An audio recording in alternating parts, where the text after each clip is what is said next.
Episode 177. Pernikahan kontrak sang CEO. Diana melanjutkan membawa diari Rachel dengan hati pilu. Diari Rachel. Saat ini bisnis dan dendam menjadi motivasi hidupku. Aku dengan sengaja melemparkan Andrew pada setiap wanita-wanita kaya agar mereka mau mengucurkan dana dan bekerja sama dengan label kosmetik maupun usaha lain keluargaku. Akhirnya aku membuat Andrew berguna seperti permintaan Daddy, pria tua yang membentuk karakterku. Dengan trikku, aku membawa Andrew pada setiap pertemuan bisnis penting. Dan aku biarkan wanita-wanita kaya yang menjadi targetku, mendekati Andrew. Aku menjual suamiku demi bisnis yang menguntungkan keluargaku.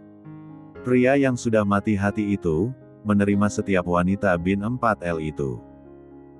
Dia membuka P4 hanya untuk mereka, tetapi menutup rapat untuk diriku.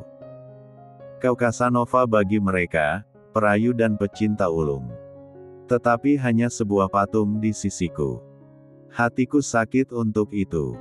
Suamiku, pria tampan dan gagah itu hanyalah status di selembar kertas.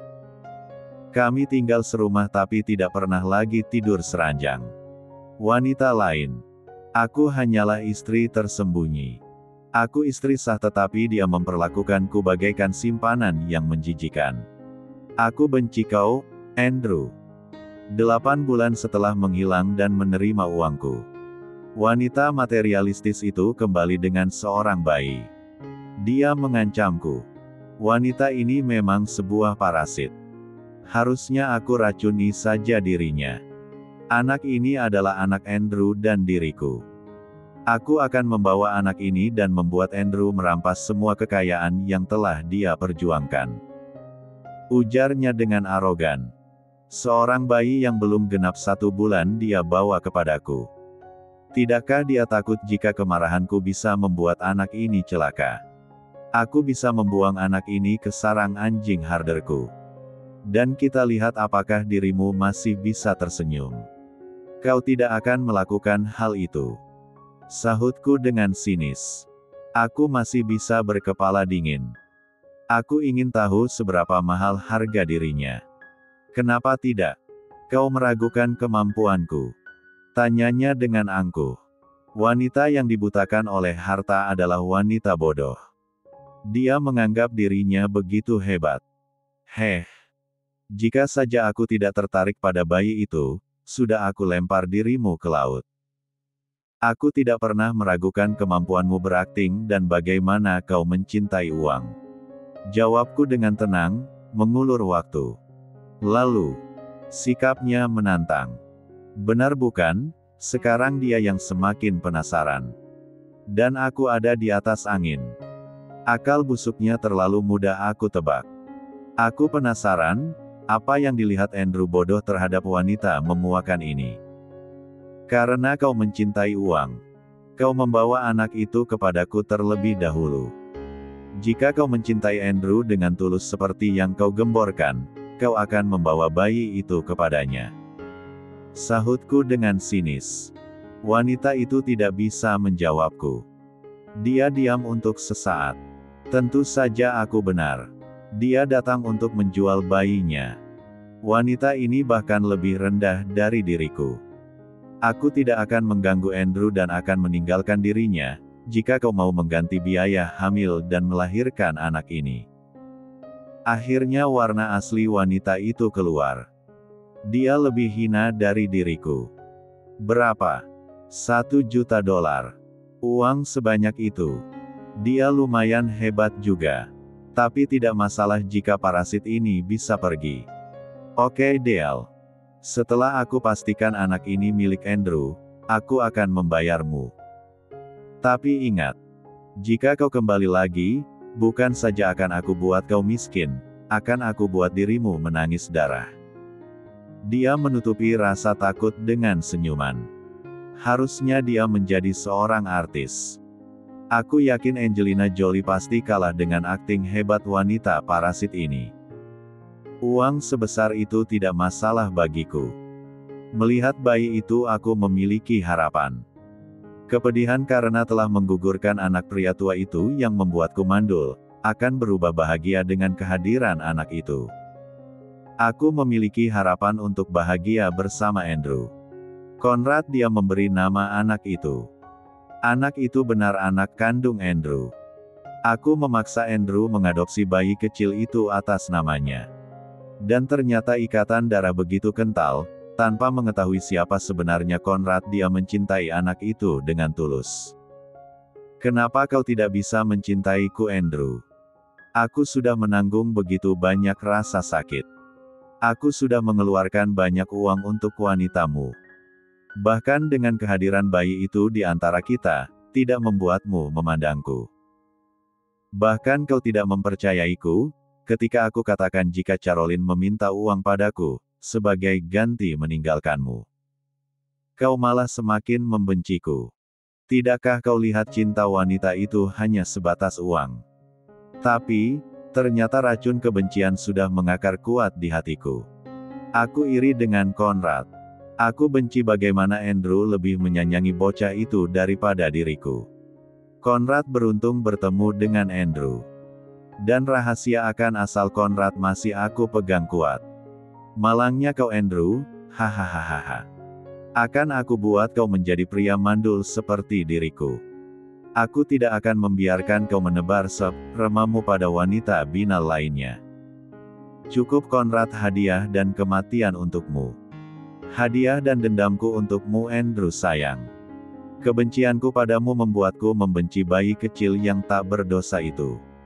Dia memanggilku Mommy meskipun aku tidak suka. Aku hanya memeluk dirinya, jika Andrew bersikap baik padaku. Jika Andrew menjauhiku, jangan sampai anak itu menyentuhku. Aku jijik. Ternyata aku bukan wanita hebat yang bisa mengasuh anak selingkuhan. Mimpiku terlalu besar untuk itu. Aku tidak akan menyakiti seorang bocah dengan tanganku. Cukup dengan tatapan tajam, bocah itu sudah mundur dengan teratur. Kau tidak akan pernah tahu, Andrew. Jika anak itu adalah anakmu. Perlahan aku akan membuat dirimu membenci Conrad. Itu adalah impianku. Itu akan menjadi pembalasan dendamku, jika kau berseteru dengan Conrad.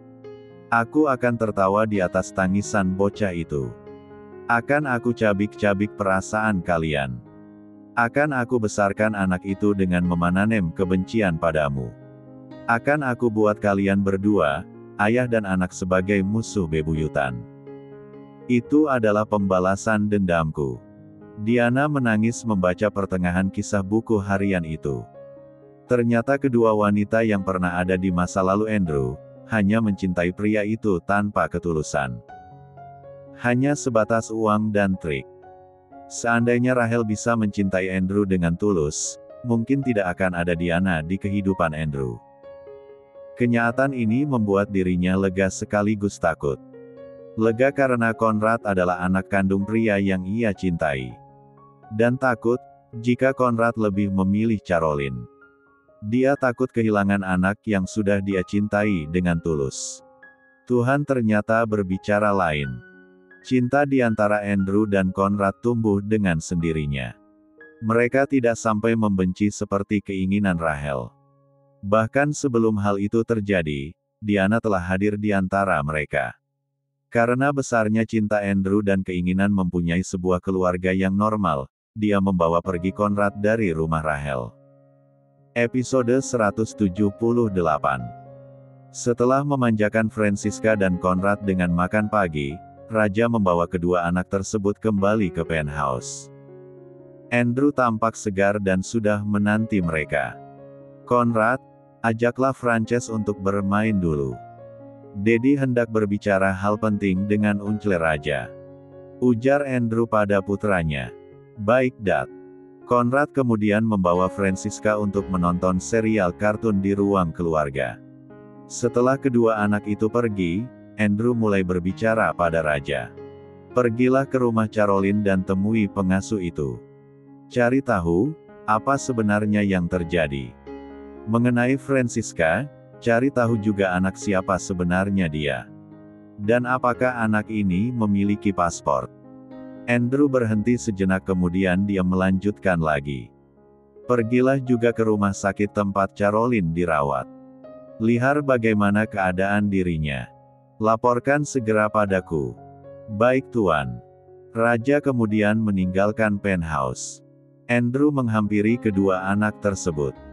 Hai Francisca, bagaimana keadaanmu? Aku adalah dedinya Conrad. Andrew memperkenalkan diri.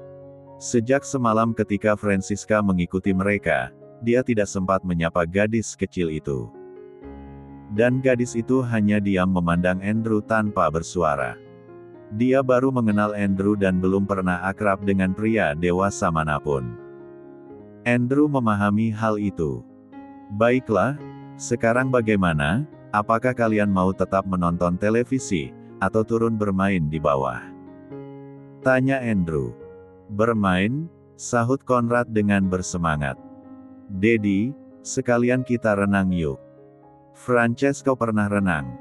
Gadis itu menggelengkan kepalanya. Jangan takut ada Dedi yang menjaga, ujar Conrad membanggakan ayahnya. Baiklah, ayo kita turun dan beli baju renang dulu. Andrew menggandeng kedua anak itu keluar dari kamar. Francisca tampaknya masih takut masuk ke dalam lift. Benda kubus berjalan itu agak mengerikan bagi gadis kecil yang tidak pernah mengenal dunia luar itu. Andrew akhirnya memutuskan menggendong anak kecil kurus, yang beratnya hanya berkisar 14 kilo itu. Seringan kapas bagi Andrew, beranding terbalik dengan Aaron yang bekum genap 4 tahun dengan bobot 20 kilo. Ah, Andrew merindukan anaknya yang gemuk dan lucu itu. Francisca yang baru saja pertama kali masuk ke dalam sebuah toko, matanya tak berhenti memancarkan kekaguman. Meski begitu dia masih sangat ragu untuk menyentuh benda-benda yang dia sukai di sana. Francisca hanya berdiri diam dengan mata yang beredar. Andrew yang merasa kasihan, membelikan beberapa pakaian, sepatu, ikat rambut dan boneka baru untuk Francisca. Beberapa mainan juga tas tangan untuk anak-anak. Andrew membiarkan gadis itu memilih boneka yang dia inginkan. Dan Francisca memilih boneka teddy bear berwarna merah muda dengan bulu yang sangat halus. Boneka lamanya sudah menghitam dan kumal. Setelah selesai berbelanja, Andrew meminta pengurus hotel untuk mengirimkan semua yang dia beli ke penthouse, sementara dirinya membawa anak-anak ke area bermain. Semua begitu aneh bagi Francisca. Area bermain, area berenang. Dia tidak pernah mengetahui semua itu.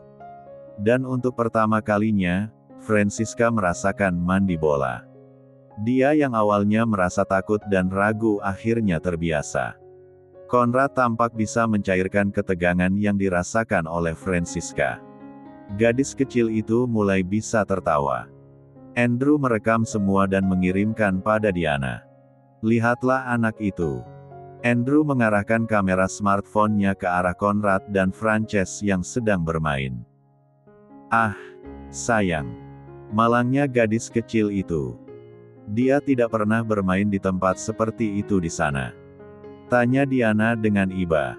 Bagaimanapun kondisi perekonomian sebuah keluarga, mereka tidak akan pernah lupa untuk membahagiakan anak-anak. Bahkan seringkali orang tua bekerja keras hanya demi untuk memberikan senyuman dan kebahagiaan bagi anak-anaknya. Meskipun hanya sekedar bermain di pasar malam. Memberikan yang terbaik dan yang mereka inginkan, itu yang akan dilakukan oleh setiap wanita berhati ibu. Mengutamakan kebahagiaan dan kepentingan anak di atas kepentingan pribadi. Itu sebabnya Diana merasa heran. Ketika melihat bagaimana mata dan wajah Francisca bersinar sekaligus ragu untuk bermain. Jangankan hal itu, dia tampaknya jarang sekali memakan es krim. Coba kau lihat. Andrew menunjukkan pada Diana, bagaimana Francisca menjilat es krim dengan perlahan, seolah takut es krim itu akan cepat habis.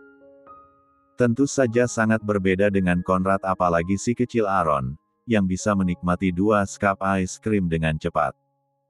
Lalu bagaimana? Apa yang bisa kau lakukan dengan anak itu? Tanya Diana dengan prihatin. Aku meminta raja mencari tahu. Banyak hal yang harus diurus. Ah, ini bisa memakan waktu yang lama. Apakah aku harus diam di sini selama itu, sedangkan aku ingin segera pulang dan memelukmu? God, I am so miss you. Hush. Kau berada di tempat umum. Jangan bicara hal yang memalukan. Tegur Diana dengan malu.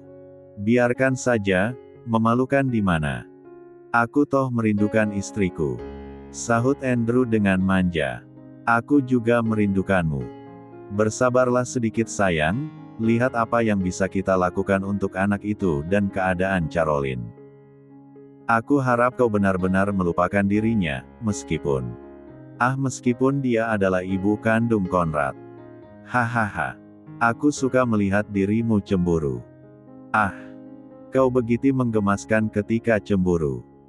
God, bibirmu itu. Andrew menggigit bibir bawahnya sementara wajah Diana mulai bersemu merah. Bertahun bersama, rayuan Andrew tetap membuat dirinya berdebar dan tersipu. Mana Conrad? Biarkan aku berbicara dengannya. Diana mengalihkan perhatian. Sebelum pria tampan di layar smartphone-nya semakin bertingkah mesum. Sebentar. Conrad sini. Mommy mau bicara. Andrew memberikan smartphone-nya kepada Conrad. Mommy, maafkan Conrad pergi tanpa berpamitan. Maafkan Conrad, Mommy. Ucapnya langsung pada Diana. Iya sayang. Jangan pernah mengulanginya lagi, oke? Mommy menyayangimu, jangan pernah meragukan hal itu. Iya Mommy. Conrad merasa bersyukur bisa memandang senyuman wanita yang sudah menjaganya selama ini. Dia sadar kasih seorang ibu, tidak saja terbatas dari ibu kandung saja. Tetapi oleh wanita yang berhati tulus. Sementara itu raja yang mendatangi rumah Caroline dan berbicara dengan Lena. Dari Lena dia mengetahui kejadian semalam, serta temperamen buruk Caroline. Raja merekam kesaksian Lena jika saja diperlukan. Kemudian raja mendatangi rumah sakit tempat Caroline berada. Di sana dia mendapatkan kabar jika Caroline sudah siuman. Dengan mengaku sebagai kerabat Caroline, raja berhasil mendapatkan informasi jika sesungguhnya Caroline baru saja terbebas dari tumor otak. Dan Caroline masih harus menjalani 2 kemoterapi terakhir. Itu menjelaskan bagaimana sikap temperamen Caroline yang tiba-tiba tak terkendali. Dan raja sekarang paham kenapa wanita itu memakai wig. Raja melaporkan semua yang dia ketahui kepada Andrew. Dan Andrew sadar, jika tidak akan mudah membawa Frances pergi tanpa izin dari Caroline. Untuk itu, Andrew berniat mendatangi wanita itu. Andrew kemudian meninggalkan Conrad dan Francisca di penthouse, dengan pengawal dan segera menyusul raja di rumah sakit.